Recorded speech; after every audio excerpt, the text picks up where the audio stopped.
ప్రస్తుతం పాస్టర్ ప్రవీణ్ పగడాల మృతి చెందిన విషయంపై ఇప్పటికే సమగ్ర విచారణ చేయాలంటూ కూడా ఇటు క్రైస్తవ సంఘాలు నేతలందరూ కూడా డిమాండ్ చేస్తున్నారు. దీనికి సంబంధించి సోమవారం రాత్రి 11:42 ఆయన కొంతమేరు సమీపంలోని గామన్ బ్రిడ్జ్ దగ్గర 10 అడుగుల లోతులో పడిపోయారు. ఒక కార్ ఢీకొట్టడంతో 10 అడుగుల లోతులో పడిపోయారు. అయితే హెడ్ లైట్ కూడా లేకుండా ఆయన అంత దూరం ఎప్పుడు కూడా ప్రయాణించలేదు. మరి ఎందుకు ప్రయాణించారు అంటే ముందే ఎక్కడైనా దాడి జరిగిందా, దాడి జరిగిన తరువాత ఎవరైనా సరే ఇటువంటి హిట్ అండ్ రన్ కింద ప్లాన్ చేసుకున్నారనే కోణంలో కూడా ప్రస్తుతం క్రైస్తవ నేతలందరూ కూడా ఇటువంటి ప్రశ్నలన్నీ కూడా లేవనెత్తుతున్నారు.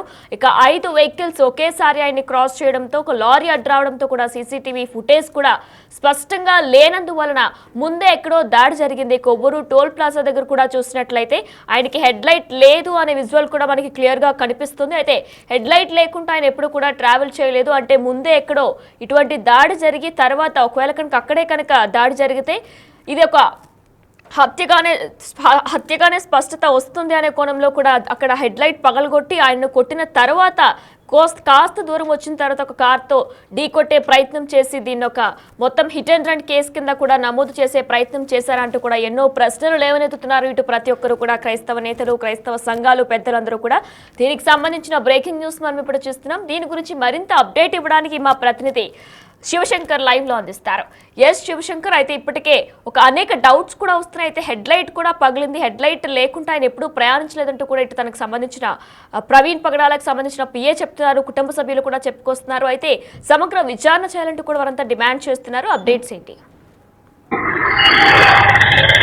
ఎస్ వినయన, చూసుకున్నట్లయితే ప్రవీణ్ పగడాల మృతి మిస్టరీ ఇంకా విడలేదనే చెప్పుకోవాలి. ఎందుకంటే ఏదైతే తూర్పుగోదావరి జిల్లా ఎస్పీ సీసీ కెమెరాలను ప్రజెంట్ చేస్తూ కూడా ఆయన ఏదైతే కొవ్వూరు టోల్ ప్లాజా దాటారో టోల్ ప్లాజా నుంచి ఆయన మృతి చెందిన సంఘటనా స్థలానికి సుమారు 11 నిమిషాలు. సో ఈ 11 నిమిషాలే కీలకం అంటూ కూడా ఎస్పీ ఒక ప్రకటన చేశారు. అయితే క్రైస్తవ సంఘాల నుంచి, అదేవిధంగా పాస్టర్స్ నుంచి అనేక అనుమానాలు తలెత్తుతున్నాయని చెప్పుకోవాలి.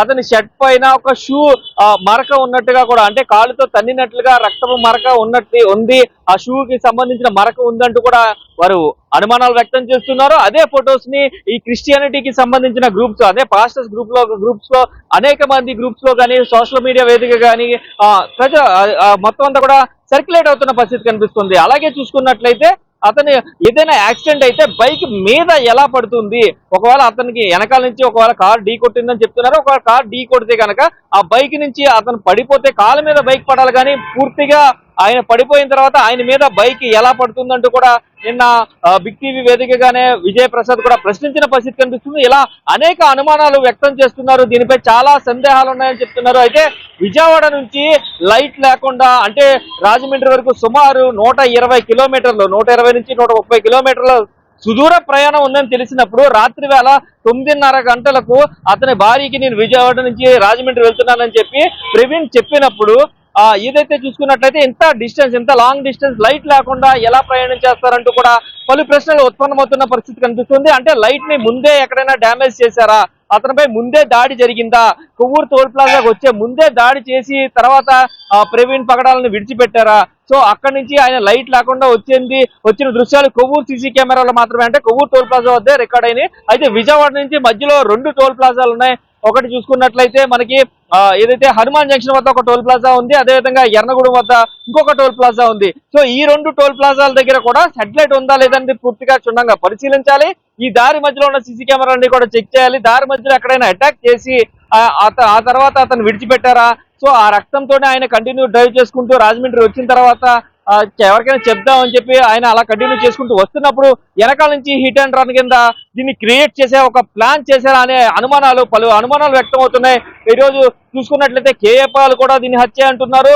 ఇటు రాజమండ్రిలో మాజీ ఎంపీ హర్ష కుమార్ కూడా ఇది ఖచ్చితంగా హత్య, నా దగ్గర ఆధారాలు ఉన్నాయి, డిఎస్పీకి సబ్మిట్ చేస్తామని చెప్తున్నారు. అదేవిధంగా చూసుకున్నట్లయితే రేపు రాజేష్ మహాసేన కూడా డిఎస్పీ ఇన్వెస్టిగేషన్ ఆఫీసర్ ఉన్న కొవ్వూరు డిఎస్పీని కలిసి తన దగ్గర ఉన్న కొన్ని సందేహాలను అలాగే ఆధారాలను కూడా ప్రజెంట్ చేస్తామని చెప్తున్నారు. అయితే ఏదైతే సంఘటనా స్థలం ఉందో సంఘటనా స్థలంలో ఒక కర్రకి బ్లడ్ అంటుకున్న కర్రను కూడా ముందు రోజు వీరందరూ కూడా క్రైస్తవ సంఘ నాయకులు కానీ పాస్టర్స్ కానీ అక్కడికి వెళ్ళినప్పుడు అక్కడ ఆ కర్రతో అతని మీద దాడి చేసినట్లుగా ఉంది. ఆ కర్ర అక్కడ ఎందుకు ఉంది, దానికి రక్తం మరకలు ఎందుకు అంటుకున్నాయని ప్రశ్నించారు. ఆ తర్వాత రోజు పోలీసులు ఆ ఏరియాను రిస్ట్రిక్ట్ చేశారు.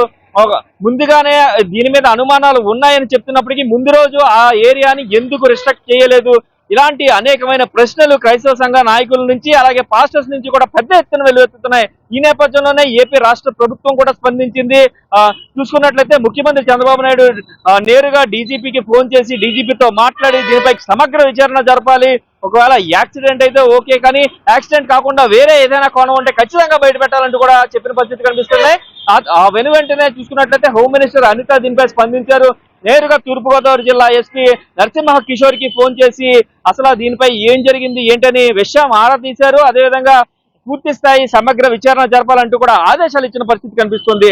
అయితే క్రైస్తవ సంఘాలు కావచ్చు, అదేవిధంగా ప్రవీణ్ ఫాలోవర్స్ కావచ్చు, పాస్టర్స్ కావచ్చు, పెద్ద ఎత్తున దీనిపై అనుమానం అనేది ఖచ్చితంగా 100% హత్య అంటూ కూడా పెద్ద ఎత్తున ఆరోపణలు చేస్తున్నారు. ఎందుకంటే నెల రోజుల క్రితం ఆయన సోషల్ మీడియా వేదికగా తనకి ప్రాణహాని ఉంది, తనను చంపేస్తానంటూ బెదిరింపు కాల్స్ వస్తున్నాయంటూ కూడా చెప్పినట్టుగా కూడా తెలుస్తుంది.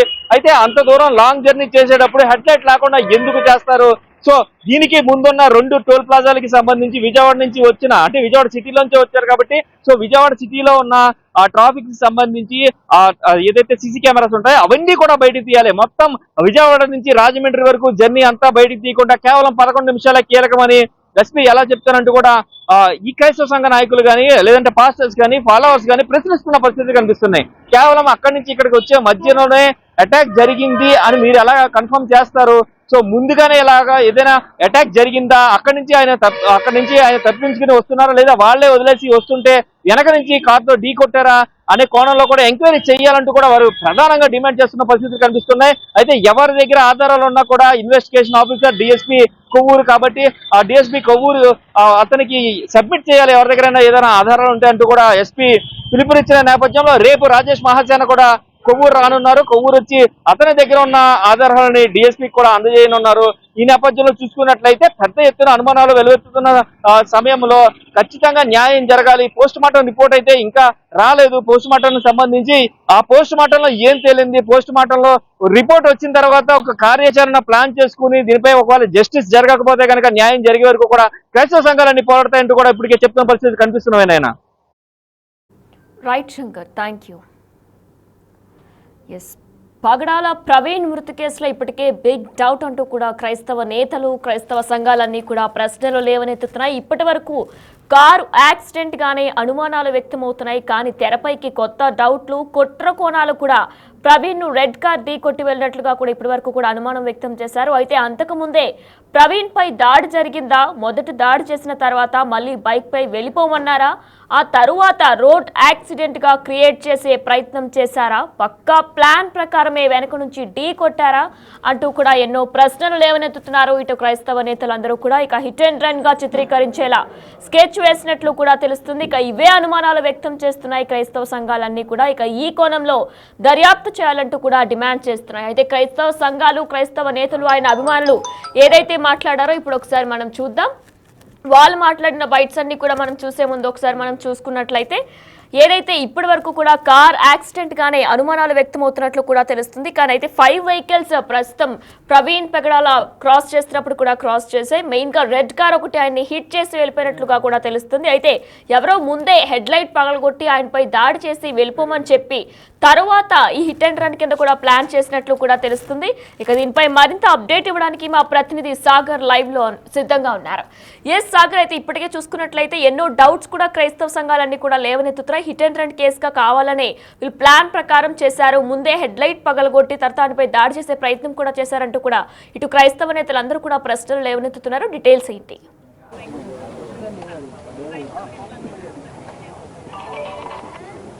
ఎస్వినైనా కొద్దిసేపటి క్రితమే పాస్టర్ ప్రవీణ్ పగడాల అంత్యక్రియలు పూర్తయ్యాయి. సమాధి వద్ద నుంచి కూడా కొంతమంది క్రైస్తవ సంఘాలు ఈ ఘటనకు సంబంధించి కొన్ని అనుమానాలు, సందేహాలు వ్యక్తం చేస్తున్నారు. మరొకసారి వారిని అడిగి తెలుసుకునే ప్రయత్నం చేద్దాం. సార్ చెప్పండి, ప్రవీణ్ పగడాల మృతికి అనేక అనుమానాలు, సందేహాలు, డౌట్స్ వ్యక్తం అవుతున్నాయి, మీరేం చెప్తారు? ఒక న్యాయవాదిగా నాకు ఆ కేసు పట్ల చాలా అనుమానాలు ఉన్నాయి. ఒకటి ఏంటంటే ఫస్ట్ సీన్ ఆఫ్ క్రైమ్లో పోలీస్ వాళ్ళు చేయాల్సిన పని ఒక 7 స్టెప్స్ ఉంటాయి. అందులో ప్రధానంగా 3 ఖచ్చితంగా వాళ్ళు చేయాలి.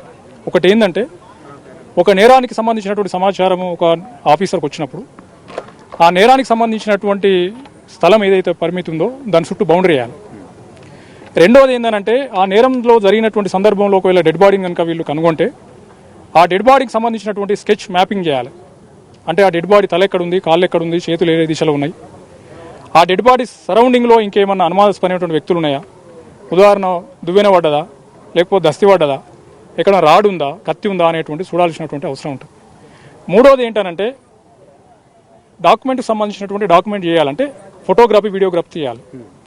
నాలుగోది ఏంటంటే కొన్ని సూక్ష్మమైనటువంటి సాక్ష్యాధారాలు లభిస్తాయి. ఏ నేరస్తుడైనా ఏదో ఒక క్లూ అక్కడ వదిలిపెట్టి పోతాడని చెప్పేసి పోలీసు మహానుభావులు అప్పుడప్పుడు వీడియోలలో బాగా చెప్తూ ఉంటారు. ఈ దాంట్లో ఒకవేళ విడిచిపెట్టిపోయినటువంటి వస్తువులు ఉంటాయి, ఉదాహరణ అక్కడ ఉన్నటువంటి వాళ్ళు ప్రధానంగా మీ బిగ్ టీ ద్వారానే తెలిసింది నాకు ఏంటంటే అక్కడ 2 కర్రలు ఉన్నాయని, లేకపోతే రాడు ఉన్నదని, ఆ చెక్కల మీద రక్తపు మరకలు ఉన్నాయని, ఇవన్నిటిని సీజ్ చేయాలి కదా. అయితే ఈ 3 పనులు సమాచారం వచ్చిన వెంటనే చేయలే. ఓ రకంగా చెప్పాలంటే మధ్యాహ్నం 2-3 గంటల వరకు ప్రధానంగా అక్కడ ఉన్నటువంటి స్థానికంగా ఉన్నటువంటి పాస్టర్లు, క్రైస్తవ నాయకులు అందరూ అక్కడ గుమ్ముగూడిన తర్వాత అప్పుడు మెల్లగా ప్రభుత్వంలో కదలిక వచ్చింది. ఓ రకంగా చెప్పాలంటే ఆంధ్రప్రదేశ్ ప్రభుత్వంలో కదలిక రావాల్సినటువంటి పరిస్థితి తీసుకొచ్చిందంటే మీ బిగ్ టీవీ అనేటువంటి మాత్రం నేను తెలియజేస్తున్నాను. ఎందుకంటే minute to minute big TV దాని మీద ఎప్పటికప్పుడు ఓ రకంగా చెప్పాలంటే ఇన్వెస్టిగేషన్ జర్నలిజంలో బాగా పర్ఫెక్ట్గా వర్క్ చేసింది. ఆ విషయానికి వస్తే దమ్మున్న ఛానల్ అని కింద రాసుకుంటూ ఎవరు కూడా నాకు ఇక్కడ కనవలే ఇంతవరకు.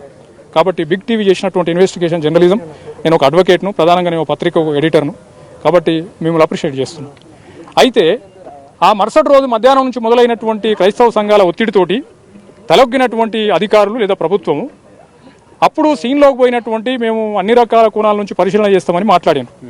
మరి అప్పటిదాకా సైట్లోకి ఎవరిని పడితే వాడిని వదిలేసి ఆ చెక్కను ముట్టుకున్న వాళ్ళు 100 మంది ఎవరు ముట్టుకుండో, ఆ రాడ్డును ముట్టుకున్న వాళ్ళు ఎంతమందో, ఇప్పుడు ఎవరిని ఫింగర్ ప్రింట్ నువ్వు డిఎన్ఏలో ఐడెంటిఫై చేస్తావు, ఎవరిని నిందితునని తేలుస్తావు అంటే నువ్వు నేరం జరిగినటువంటి సమాచారంలో సీన్ ఆఫ్ అఫెన్స్లో వివరించిన తీరులో వివరించకుండా క్రైస్తవ సంఘాలు ఒత్తిడి చేసినాయి కాబట్టి చంద్రబాబు నాయుడు ఏదో హోంమంత్రికి చెప్పిండని, హోంమంత్రి ఏదో డీజీపీకి చెప్పిందని, డీజీపీ ఏదో కమిషనర్కి చెప్పిండని ప్రెస్ మీట్లు పెట్టి కాకమ్మ కథలు చెప్తే ఎట్లా? కాబట్టి నేరం జరిగిన వెంటనే పోలీసు వాళ్ళు తమ విధుల్ని సక్రమంగా నిర్వర్తించలేదని ఒక న్యాయవాదిగా, ఓ పౌర హక్కుల సంఘం కార్యకర్తగా నా అనుమానం. అయినా ఏదేమైనా అంతిమంగా ఈ దేశంలో విచారణ చేసి తేలవాల్సింది పోలీసు యంత్రాంగం. దీనికి ఆల్టర్నేటివ్ వ్యవస్థ మన దగ్గర లేదు. కాబట్టి వాళ్ళ నిజాయితీని శంకించాల్సింది కంటే ప్రభుత్వమైన ఒత్తిడి ఉంటుందేమో అనేటువంటి ఒక అనుమానం ఉంది. ఎందుకు ఆ అనుమానం వ్యక్తం చేస్తున్నామంటే ప్రవీణ్ పగడాలను మేము క్రైస్తవ నాయకునిగా ఒక పాస్టర్గా నేను గుర్తిస్తలేను, అట్లా గౌరవిస్తలేను కూడా. ప్రవీణ్ పగడాలను గౌరవించడానికి నాకు ఇంకో యాంగిల్ ఉంది.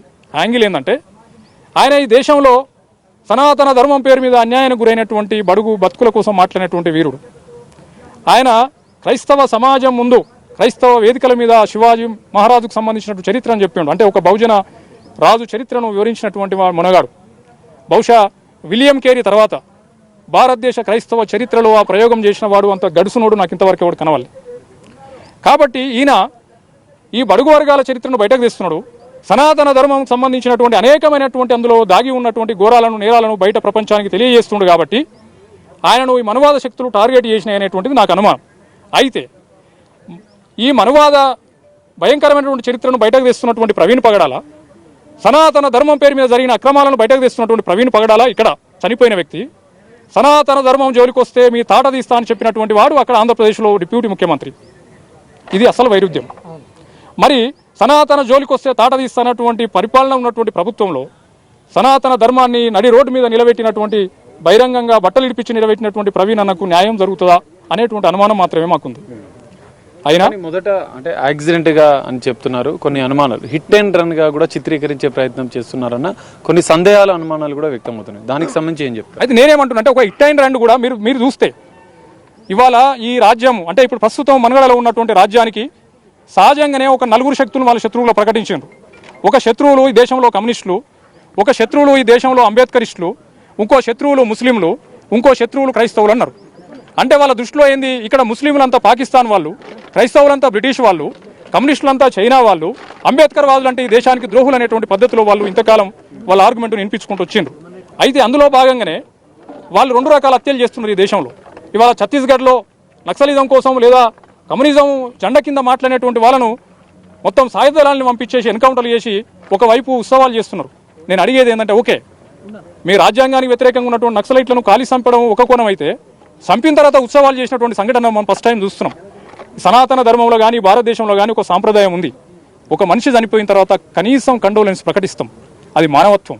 అది ఏ ధర్మమైనా కానీ దానికి భిన్నంగా అదే చెప్తున్నాను. అయితే వాళ్ళు కొన్నిసార్లు ఎక్స్ట్రా జ్యుడిషియల్ కిల్లింగ్స్ చేసిండ్రు. ఎక్స్ట్రా జ్యుడిషియల్ కిల్లింగ్స్ ఏంటంటే అది దేశవ్యాప్తంగా చేసిండ్రు. ఎవరైతే వాళ్ళ ధర్మానికి లేదా వాళ్ళు నమ్ముతున్నటువంటి ఇజానికి వ్యతిరేకంగా ఉంటారో వాళ్ళను హ్యాంగింగ్ చేసి హత్యలు అంటే ఉరివేలాడదీసి ఉరి వేసుకుందని చెప్పి మీరన్నట్టు ఇట్ అండ్ ర్యాండ్ కారాతోటి ఢీకొట్టి చచ్చిపోయిన తర్వాత యాక్సిడెంట్లు అని చెప్పేసి ఇటువంటి తతంగాలు వాళ్ళు చాలా నడిపారు. కాబట్టి నేను అడుగుతుంది ఏంటంటే ఇట్ అండ్ ర్యాండ్ అంత మాత్రం యాక్సిడెంట్ అనుకోవడానికి లేదు. శత్రువు చంపాలనుకున్నటువంటి వాడు ఆ కారుతోటి యాక్సిడెంట్ చేసి చంపాలని కూడా అనుకోవచ్చు కదా. కాబట్టి ఇట్ అండ్ డ్రైవ్ అంటే పొరపాటున తాగి కొట్టినోడని ఎందుకు అనుకోవాలి? ఉద్దేశపూర్వకంగా కూడా కొట్టిపోయినాడు అనుకోవాలి కదా. కాబట్టి మేము అడిగేదంటే మీరు ఇట్ అండ్ డ్రైవ్ అని చెప్పి దీన్ని ప్రమాదంగా మాట్లాడితే కాదు, దీన్ని ప్రమాదంగా చిత్రీకరించి చేతులు దులిపితే కాదు, ఆ ప్రమాదం ఉద్దేశపూర్వకంగా జరిగిందా లేదా అనేది మేము అడుగుతున్నాం. ఉద్దేశపూర్వకంగా ప్రమాదం చేస్తే అది ఈక్వల్ టు మర్డర్ అని చెప్పేసి సిఆర్పిసి చెప్తుంది. కాబట్టి మేము అడిగేది ఏంటంటే ఈ ఇజం ఏదైతుందో ఆ ఇజం ఈ దేశంలో ఒక అసహనాన్ని నింపుతుంది, ఓ రకమైనటువంటి వైరుధ్యాన్ని క్రియేట్ చేస్తుంది. కాబట్టి ఈ దేశం లౌకిక దేశం అని రాజ్యాంగం చెప్తుంది, అందరికీ వాళ్ళ విశ్వాసాన్ని ప్రకటించుకోవచ్చు. కానీ ప్రవీణ్ అన్న చేసిన పొరపాటు ఏంటంటే ఆయన విశ్వాసం కంటే ఆయన ఈ దేశంలో బడుగు బలహీనుల కోసం ఎక్కువ మాట్లాడిండు, ఆయన అణగారిన వర్గాల కోసం మాట్లాడిండు, ఆయన మహిళల హక్కుల కోసం మాట్లాడిండు. ఇవన్నీ జీర్ణించుకోలేకపోయినరు.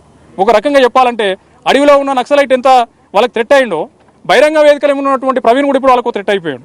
కాబట్టి అందుకే వీళ్ళు దొడ్డిదారిలో కాపు కాసి ఓ అక్రమ మార్గాన్ని ఎంచుకుని ఆయన హత్య చేసినని మేము భావిస్తున్నాం. అన్నిటికంటే నేను ఒక మాట ఇవాళ రేవంత్ రెడ్డి సర్కార్కు ఒక మాట నేను విన్నవిస్తున్నా. అయ్యా చిలుకూరు బాలాజీ టెంపుల్ ఎవరో వాళ్ళ సామాజిక వర్గం ఆయన ఇంట జొరబడి దెబ్బలు కొడితే ఏమైంది పంతులని అందరూ మాట్లాడిరే, మా ప్రవీణ్ అన్న చచ్చిపోతే కనీసం మీకు ఎక్కడ కూడా ఓ మనిషికి కనబడట్లేదా? అసెంబ్లీ నడుస్తున్నప్పుడు కాంగ్రెస్ వాళ్ళు ఎక్కడ పోయింది? ఏపీ గవర్నమెంట్కి మీరు ఏమైనా సజెస్ట్ చేస్తారా? ఎందుకంటే ఇప్పటికే దర్యాప్తు కొనసాగుతుందని చెప్తున్నారు, మీరేం చెప్తారు? అది ఒక మాట దయచేసి మీరు ఒకవేళ మీ ఛానల్కి ఏమైనా ఇబ్బంది ఉంటే నాకు మన్నించండి. నేను చెప్తున్న ఒక మాట ఏంటంటే రేవంత్ రెడ్డి గారికి నేను సూచన చేస్తున్నా, మనవి చేస్తున్నా. ఎందుకు మనవి చేస్తున్నా అంటే హైదరాబాద్ కేంద్రంగా కొంతమంది ఆంధ్రోళ్ళు ఇక్కడ మెట్టబెట్టిండ్రు. సారీ ఆంధ్ర అనే పదం వాడుతున్నట్టు నాకేం వాళ్ళ మీద లేదు, నా సోదరులు నా తెలుగు జాతి వాళ్ళు కూడా.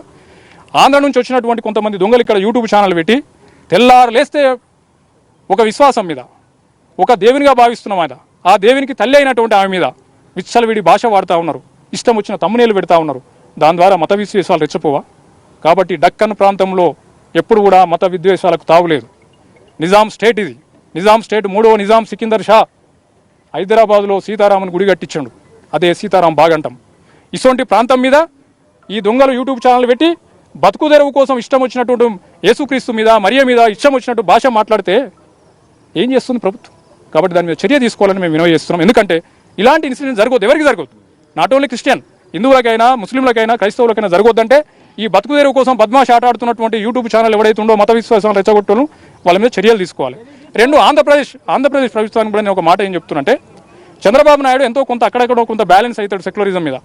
కానీ ప్రాబ్లం ఏమొచ్చిందంటే ఇప్పుడు చంద్రబాబు నాయుడు జుట్టు నరేంద్ర మోడీ చేతిలో ఉంది, అందుకే ఆయన నరేంద్ర మోడీతో అంటగాడుతున్నాడు. అక్కడ డిప్యూటీ సీఎం ఎవరైతున్నారో ఆయన పూర్తిగా సనాతన ధర్మమే గొప్పదని చెప్పేసి ఆయన అటువైపు నిలబడ్డాడు.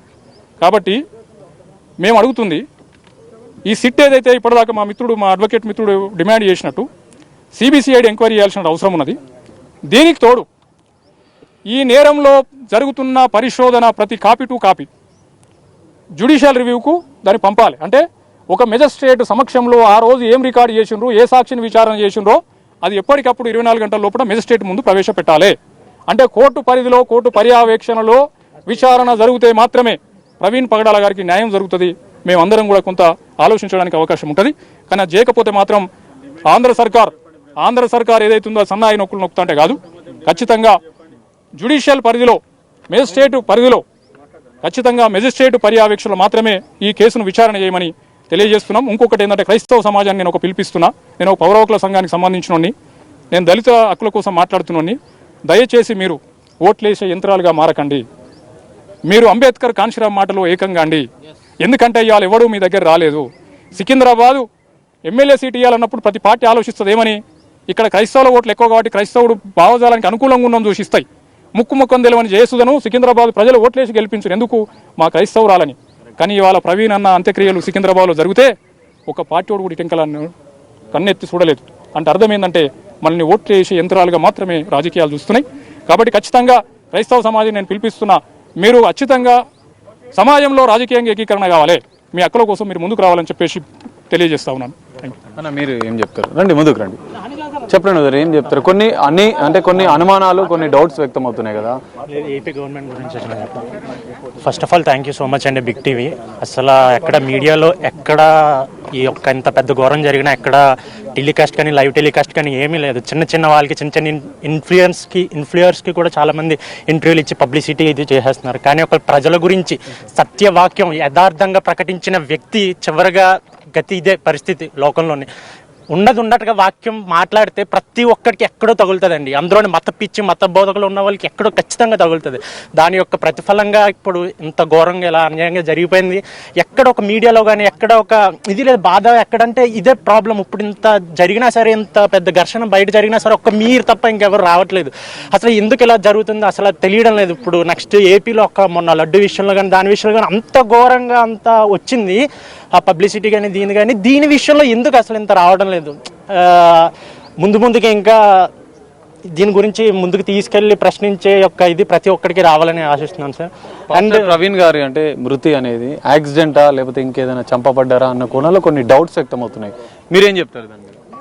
డౌట్స్ అంటే ప్రతి చిన్నపిల్లవాడికి కూడా తెలుస్తుందండి యాక్సిడెంట్ అయితే బండి ఎలా ఉంటుంది ఏంటనే పరిస్థితి. కాకపోతే గవర్నమెంట్కి నేను విలువనిచ్చి ఇప్పుడు వాళ్ళు ఇచ్చిన పిలుపు ఏంటంటే ఒక కన్ఫర్మేషన్ లేకుండా పోర్ట్ మాస్టర్ రిపోర్ట్ లేకుండా మనం ఏం ఫిక్స్ అవ్వద్దని చెప్పి అన్నారు. ఎక్కడ ఈ మతాల యొక్క ఇవన్నీ జరుగుతాయేమో అని చెప్పి ఘర్షణలు. కాకపోతే క్రైస్తవులు అన్నవాడు ఎవడు విరోధులుగా కానీ ఘర్షణలకు కానీ ఉండేవాడు కాదండి. శాంతియుతంగా చేసేవాడే క్రైస్తవుడు. సో ఖచ్చితంగా ఈ ఘర్షణలు అది ఏం చేయకుండా మేము శాంతియుతంగానే పోరాడుతాం. ఇప్పుడు కూడా వేరే ఇష్యూలు అయితే చాలా మంది మారణ హోమాలు అవన్నీ అవుతాయి. కానీ మేము శాంతియుతంగానే పోరాడుతున్నాం, శాంతియుతంగానే ముందుకు వస్తున్నాం. దయచేసి దీన్ని ఏదైతే ఒక అధికార పొజిషన్లో ఉన్నారో వాళ్ళందరూ బయటికి తీసుకొచ్చి బాహాటంగా మాట్లాడాలి దీని గురించి. సో దీనివల్ల మేము ఏదో ఇది చేసేస్తాం, హత్యలు చేస్తే ఏం లేదు. శాంతియుతంగానే వెళ్తున్నాం, శాంతియుతంగానే చేస్తాం. అంతిమంగా దేవుడు మాకు తోడుండి ముందుకు నడిపిస్తాడు అన్న ఒక విశ్వాసంతో ఉంది. థ్యాంక్ యూ అన్న. మీరు చెప్పండి. కొన్ని అనుమానాలు వ్యక్తం అవుతున్నాయి. ఇప్పటికే మనం చూడొచ్చు, ఆయన మానవత్వానికి సంబంధించి కావచ్చు, సత్యానికి సంబంధించి బోధనలు చేస్తున్న ప్రవీణ్ పైన ఇట్లాంటి ఘటన జరగడాన్ని మీరు ఎట్లా చూస్తారు? మానవత్వాన్ని సమాధి చేశారండి. ఇదే ఫస్ట్ మాట. మానవత్వం సమాధి చేయబడింది కాబట్టి ప్రవీణ్ సమాధికి వెళ్ళిపోయారు. మానవత్వం ఉండుంటే ఈరోజు మానవులుగా సోకాళ్ళు అందరూ కూడా మతాలకి కులానికి అతీతంగా అందరూ స్పందించాలి. మరి ఈరోజు ఎవరు స్పందించలేదు. ఈ యొక్క తెలంగాణ ప్రాంతంలో మేము ఆంధ్రాలో ఉన్నవారు. ఆంధ్రాలో జరిగిన వెంటనే మేము విశాఖపట్నం నుంచి మాకు 5 గంటల ప్రయాణం. నేను వెళ్ళి వచ్చి మరలా 2 సార్లు నేను తిరగడం, 2 రోజులు నేను అక్కడ ఉండడం జరిగింది అన్న కోసం. అన్నంటే చాలా అభిమానం. అన్నతో మాకు చాలా అవినాభావ సంబంధం. హైదరాబాద్ వచ్చినప్పుడు కానివ్వండి, వైజాగ్ ఆ యొక్క ఆంధ్రాకి వచ్చినవాడు కానివ్వండి, మీటింగ్స్ అయినప్పుడు ఫోన్ కాల్స్లో కానివ్వండి, మేము చాలా ఒక మంచి ఒరవడిలో మేము వెళ్తూ సత్యం కోసం పోరాడాలని నాబోటి వారికి అందరికీ ఆదర్శప్రాయంగా నిలబడిన వాడే ప్రవీణ్ అన్న. ఈరోజు ఆ ప్రవీణ్ అన్న మరి మీరు మానవత్వం అంటున్నారు, సమాధి చేశారు. ప్రవీణ్ అన్న చనిపోయాడు అని తెలిసి కూడా ఆయన్ని యాక్సిడెంట్ అయ్యిందా లేకపోతే దాన్ని ఎవరైనా చంపారా అని అనుకుంటూ మేము ఉంటున్నప్పుడు ఇది అయితే యాక్సిడెంట్ అయితే కాదు, ఖచ్చితంగా ఇదైతే మర్డరే అని మా అందరికీ తెలుసు ఆ సంగతి. అయితే దీన్ని దర్యాప్తు చేసి నిజమేంటో బయటికి తెండి అని అన్నప్పుడు ఈ కోవలో ఏమంటున్నారంటే అన్న తాగేసి డ్రైవ్ చేశారని అంటున్నారు. ఇది క్రైస్తవ ప్రపంచానికి ఇంకా చాలా పెద్ద బాధాకరమైన విషయం.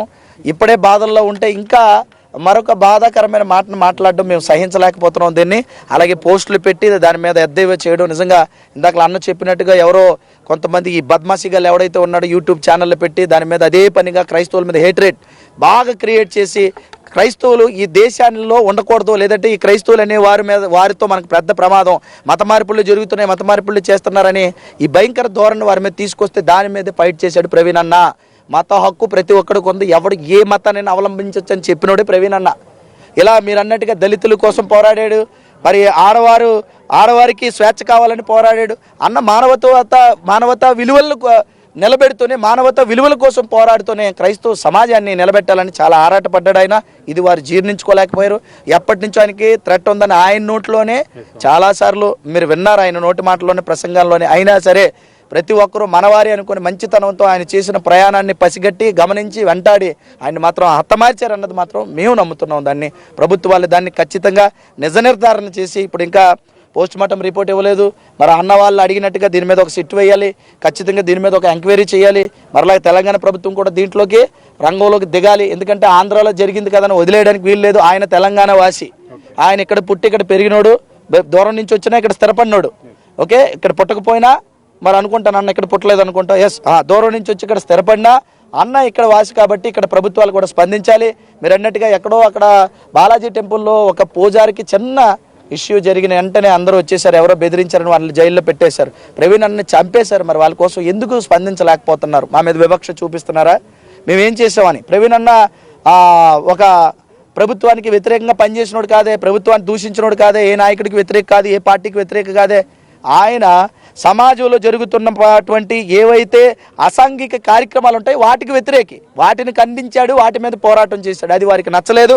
ఈ మత సాంఘిక వ్యతిరేక శక్తులు ఎవరైతే ఉంటారో వారే ఆయన మీద కక్షగట్టి కత్తిగట్టి దుశ్చర్య చేశారని మేమైతే నమ్ముతున్నాం. చూడొచ్చు మనం ఇప్పటికే ప్రవీణ్ పగడాల మృతిపైన అనేక అనుమానాలు వ్యక్తమవుతున్న నేపథ్యంలో సిట్ ద్వారా 2 తెలుగు రాష్ట్ర ప్రభుత్వాలు ప్రత్యేక దర్యాప్తు చేయాల్సిన అవసరం ఉంది. మనం చూస్తున్నాం ఇప్పటికే క్రైస్తవ సంఘాలు కావచ్చు, కొంతమంది పౌర హక్కుల నేతలు కూడా కొన్ని సందేహాలను వ్యక్తం చేస్తున్నారు. ఇది యాక్సిడెంటా లేదంటే హిట్ అండ్ రన్గా చిత్రీకరించే ప్రయత్నం చేశారా అన్న సందేహాలు కూడా వారు వ్యక్తం చేస్తున్న పరిస్థితి మనకు కనిపిస్తుంది. మనం చూడవచ్చు సమాధి వద్దకు పెద్ద ఎత్తున వేలాది ఉందిగా జస్టిస్ న్యాయం కావాలంటూ అంతిమయాత్రలో పాల్గొని చివరిగా ఆయనకు వీడ్కోలు పలికిన పరిస్థితి కూడా మనకు కనిపిస్తుంది. సో ఈ నేపథ్యంలో క్రైస్తవ సంఘాలు ఇప్పటికే అనుమానాలు వ్యక్తం చేస్తున్న నేపథ్యంలో సిట్ ద్వారా దర్యాప్తు చేస్తే ఈ కేసులో నిజాలు బయటపడతాయంటూ వాళ్ళు అభిప్రాయపడుతున్న పరిస్థితి అయితే కనిపిస్తుంది. వినయన. Right Sagar, thank you.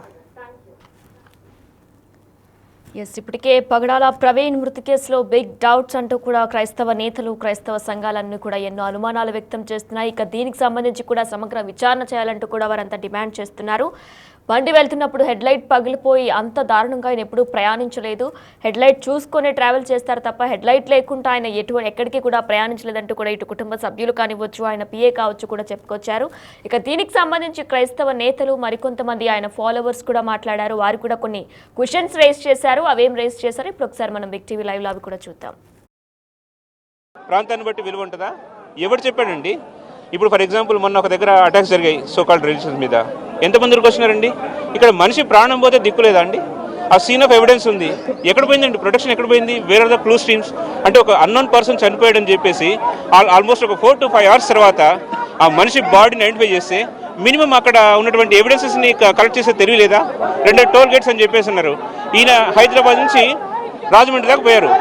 Mobile signals ఏమయ్యాయి? Local నుండి ఏంటది మీ సీసీ కెమెరాలు ఎక్కడ పోయినాయి? అన్ని జాన్సన్ అన్న హిందువులని ఏదో అన్నాడు అనేసి ఆయన జైల్లో పెట్టించిండ్రు. విత్ ఇన్ డేస్లలో ఇంత పెద్ద మనిషిని చంపేసినప్పుడు ఇంతవరకు 3 రోజులైనా కూడా ఇంకా ఎంక్వైరీ చేయకుండా ఇంకా ఏం చేస్తున్నారు? ఇంత టెక్నాలజీ పెరిగినాక వాళ్ళని రాధా మనోహర్ ఇంతరం తిరుగుతున్నాడు. ఆయన ఇంతవరకు జైలు ఎవరు పెడతలేరు. ఆయన అందరం కూడా తిరుగుతున్నాడు, ఇంతవరకు ఆయన ఎవరు అడుగుతలేరు. పోలీసు వాళ్ళు కూడా ఎవరు ఏం చేయట్లేదు. ఇంత పెద్ద మనిషి చంపినాక కూడా 3 రోజులు అయిపోయింది, 4 రోజులు ఏం చేస్తున్నారు? ఇది 100% బ్రూటల్ మర్డర్. ఇది మర్డర్ అయితే ఈ రోజు ఇంతమంది ఎందుకు వచ్చిరండి? మామూలు యాక్సిడెంట్ అయితే ఎవరు రారు ఇంతమంది. 100% ఇది 100% హత్య చేశారు. దాన్ని యాక్సిడెంట్ గా క్రియేట్ చేశారు. 1000% 100% కాదు, 1000% ఖచ్చితంగా అది ప్రీ ప్లాన్డ్ మర్డర్. అది ప్రవీణ్ పగడాల గారిని ప్రీ ప్లాన్ గానే మర్డర్ చేశారని చెప్పి నేను చెప్తా ఉన్నాను. మీకెవరి మీద అనుమానాలు ఉన్నాయా? గతంలో కూడా సోషల్ మీడియా వేదికగా అనేక పోస్టులు పెట్టారు, నాకు ప్రాణహాని ఉంది, కాల్స్ వస్తున్నాయి అని. అవునండి, మాకు 5గురి మీద మాకు అనుమానాలు ఉన్నాయండి, డౌట్. ఎందుకంటే ఓపెన్ గానే వారు ఫేస్బుక్లో అక్కడిక్కడ స్టేట్మెంట్స్ పెట్టారు. ఏమని స్టేట్మెంట్స్ పెట్టారంటే, ఒకటి కరుణాకర్ సుగుణ, రెండోదేమో హైందవ శక్తి కుమారు, మూడవదేమో హమారా ప్రసాద్, నాలుగవదేమో డిచ్కీ బాబా, ఐదవదేమో సమీ. ఈ 5గురి మీద మాకు అనుమానాలు ఉన్నాయి. వీన్ని తరోగా డీప్గా వాడిని మీరు ఇన్వెస్టిగేషన్ చేయండి, వాడిని మీరు స్టేషన్కి పిలిపించండి, ప్రాపర్ ఇన్వెస్టిగేషన్ చేయండి, వాస్తవం ఏందో ప్రజానికానికి ముందు పెట్టాలని చెప్పి కోరుతా ఉన్నాం. అవునండి, అంటే అది మనము ఫుటేజ్ చూసినట్లయితే అది కొట్టి అక్కడ పడేసినట్టుగానే ఉంది చాలా క్లియర్గా. ఎందుకంటే ఇప్పుడు ఒక యాక్సిడెంట్ జరిగినప్పుడు బైక్ చాలా కంప్లీట్గా డ్యామేజ్ అవుతుంది. బైక్ని యాజ్ ఇట్ ఈస్గా అలా నిలబెట్టున్నారు. బైక్ డ్యామేజ్ అవ్వలేదు, హెల్మెట్ డ్యామేజ్ అవ్వలేదు, ఓన్లీ ఆయన ఫేస్ పార్ట్ని ఎక్కువగా హిట్ చేస్తున్నారు. ఇవన్నీ చూస్తుంటే మాకు చాలా అనుమానంగా ఉంది. ఏది అయినప్పటికీ కూడా ఆయన చనిపోయింది తెలంగాణ స్టేట్లో కాదు, మన స్టేట్లో చనిపోలేదు. తెలుగు రాష్ట్రాలే కాదు, దేశంలో ఉన్నటువంటి ప్రతి క్రైస్తవులు, ప్రపంచంలో ఉన్నటువంటి ప్రతి క్రైస్తవులు కూడా ఈ యొక్క మరణం పైన సమగ్ర దర్యాప్తు జరిపి మాకందరికీ ఉన్నటువంటి అపోహలనన్నీ తొలగించి న్యాయం చేస్తారని మేమైతే నమ్ముతున్నామండి. ఖచ్చితంగా మాకు న్యాయం జరుగుతుందని, ఈ న్యాయాన్ని మాకు అందరికి అందించి ఖచ్చితంగా మా క్రైస్తవులకు మరి మీరందరూ కలిసి సంతోషపరచాలనేటువంటి ఉద్దేశం మేము తెలియజేసుకుంటున్నాము. ముఖ్యంగా ఏంటంటే ఇది ఖచ్చితంగా ఇది మర్డర్ అని అక్కడ ఉన్నటువంటి ఆనవాళ్ళు తెలియజేస్తున్నాయి. ఖచ్చితంగా అక్కడ కర్రలు కానీ ఆ బైక్ పైన రక్తం కానీ ఇవన్నీ చూసుకుంటే ఒక ప్రీ ప్లానెడ్గా వాళ్ళు చంపేస్తామని చెప్పినటువంటి వ్యక్తులే దీని అంతటికి ఒడిగట్టారని మేము ఖచ్చితంగా విశ్వసిస్తున్నాం. అది మాకు అనుమానం అయితే వ్యక్తపరుస్తుంది. ఎందుకంటే ముందుగా హెడ్లైట్స్ ఆయన వస్తున్నప్పుడు పగలగొట్టబడిన హెడ్లైట్ ఉంది. హెడ్లైట్ పగలగొట్టబడింది. తర్వాత ఆ సైడ్ సిగ్నల్స్ వేసుకుని వస్తున్నారు. ఆయన అప్పటికే కొంచెం భారంగా వస్తున్నట్టు నడుపుతున్నట్టుగా మాకు వినిపించింది, కనపడుతుంది ఆ యొక్క వీడియోలో. కానీ తర్వాత వచ్చేసరికి ఆ మధ్యలో ఉన్న గ్యాప్లోని వీడియోస్ అయితే మాకు కనిపించలేదు. తర్వాత పడిపోయి ఉన్నారు. తర్వాత అన్ని ఛానల్స్లోనూ కూడా వస్తున్నాయి అనుమానాలు. అక్కడ బాడీ పైన పుట్టు యొక్క గుర్తులు కనపడుతున్నాయి. తర్వాత కర్రలో కట్టెలతో కొట్టేసినటువంటి కర్రలు, వాటి మీద రక్తాలు, తర్వాత ఇవన్నీ పెదవుల మీద కానీ కట్ అయిపోయి ఉన్నాయి, ముఖం మీద ఉన్నాయి, కానీ కొన్ని గాయాలు అయి ఉన్నాయి. తర్వాత ఇవన్నీ చూస్తుంటే మాకు అనుమానం వ్యక్తం చేస్తుంది. యాక్సిడెంట్ అయితే మాత్రం మనిషి ఒక చోట, వెహికల్ ఒక చోట ఉంటుంది, కానీ వెహికల్ ఆయన మీద పడవేసేశారు. ఒక మనిషి ప్రాణమే పోయింది, ఒక మనిషి ప్రాణం పోయింది, ఎవరెందుకు మాట్లాడలేదు. ఒకటి ఇంకో పాయింట్ ఏంటంటే చనిపోయిన ప్లేస్లో మేడం, డెత్ ప్లేస్లో ఏదైతే డెత్ ప్లేస్ ఉందో ఆ డెత్ ప్లేస్లో ఒక డెత్ జరిగిన తర్వాత పోలీసు వారు వచ్చి ఆ ప్లేస్కి ఎవరు రాకుండా సెక్యూర్ చేస్తారు. కానీ వందల మంది ప్రజలు వచ్చేటట్టు ఎందుకు వదిలేరు? అక్కడున్న ఫింగర్ ప్రింట్స్ అన్నీ కూడా స్పాయిల్ అవుతాయి కదా. అంటే టోటల్ సబ్జెక్ట్ అంతా కూడా అనుమానాస్పదంగా ఉంది. ప్రవీణ్ పగడాల గారు వారానికి ముందే నన్ను చంపబోతున్నారని పబ్లిక్ స్టేట్మెంట్ ఆయన ఫేస్బుక్లో ఇచ్చాడు. తర్వాత కొంతమంది పెద్దలు మేము నేలకు కోసేస్తాం, ప్రాణం తీసేస్తాం, చంపేస్తామని డైరెక్ట్గా వార్నింగ్ ఇచ్చారు. ఎందుకు ఇవన్నీ చూస్తూ ఉంటే ఖచ్చితంగా ఇది పెద్ద హస్తాల మీద ఆధారపడి ఉంది. ఈరోజు కొంతమంది నాయకులు కూడా రాత్రి వచ్చి ఇది హత్య అని చెప్పారు. రాత్రి వచ్చి ఇది చంపబడింది, ఇది చూస్తే ఎవరు కూడా ఇది సూసైడ్, ఇది ఎవరు కూడా యాక్సిడెంట్ అన్నారు, ఇది చంపేశారు అన్నారు. కానీ తెల్లారేసరికి ఇది యాక్సిడెంట్ అంటున్నారు. 100% ఇది ఖచ్చితంగా కుట్రపూరితమైన హత్య. అది డైరెక్ట్గానే జరిగింది, డైరెక్ట్గానే ఉంది. పెద్ద కుట్ర పన్నారు, వాంటెడ్లీ ప్లాన్ చేసి మర్డర్ చేశారు. ఈ కుట్ర వెనకాల ఉన్నటువంటి నిందితుల్ని విడిచిపెట్టలేదు. శిక్షింపబడే వరకు మేము ఊరుకునేది లేదు. క్రైస్తవులు తిరగబడబోతున్నాం. పొలిటికల్ సపోర్ట్ చూసుకొని చేస్తున్నాం.